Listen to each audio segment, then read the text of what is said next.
தமிழர்கள் என்றால் அறிவாளிகள். எந்த அளவுக்கு அவர்கள் அறிவாளிகளோ அந்த அளவுக்கு அவர்கள் கட்டுப்பாடானவர்கள், ஒழுக்கமுடையவர்கள் என்றுதான் நான் பேசியிருக்கின்றேன். அந்த உண்மையை நீங்கள் அத்தனை பேரும் இந்த நேரத்தில் நீங்கள் பறைசாட்டி இருக்கின்றீர்கள். சற்று காலதாமதம் ஆனாலும் பொறுமை காத்ததற்கு நான் மிகவும் இந்த நேரத்தில் நன்றி கூறுகின்றேன். நாம் திறந்தவெளி அரங்கில் தான் பேச வேண்டும் என்று நம்முடைய தம்பி திலகேஸ்வரன் கடும் முயற்சி எடுத்து இங்கே காவல்துறையிடம் அனுமதி கோரியிருந்தார். அது ஏன் அந்த அனுமதி மறுக்கப்பட்டது என்று இங்கு எல்லோருக்கும் தெரியும். ஆக இந்த அனுமதி மறுக்கப்பட்டது நம்மளுக்கு அடுத்து நம்ம ஒவ்வொருவரையும் உசுப்பேற்றுகின்ற ஒரு நிலைதான் என்பதை நீங்கள் புரிந்து கொள்ள வேண்டும்.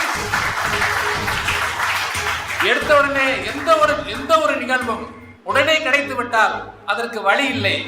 அதற்கு நம்மளுக்கு ஒரு பெருமையும் கிடையாது. இந்த மாதிரி நம்மளை தட்டி தட்டி தட்டி நாம் வளர்ந்தால் மட்டும்தான் எது வந்தாலும் இதுதானா என்று தூக்கிவிட்டு நாம் போக முடியும்.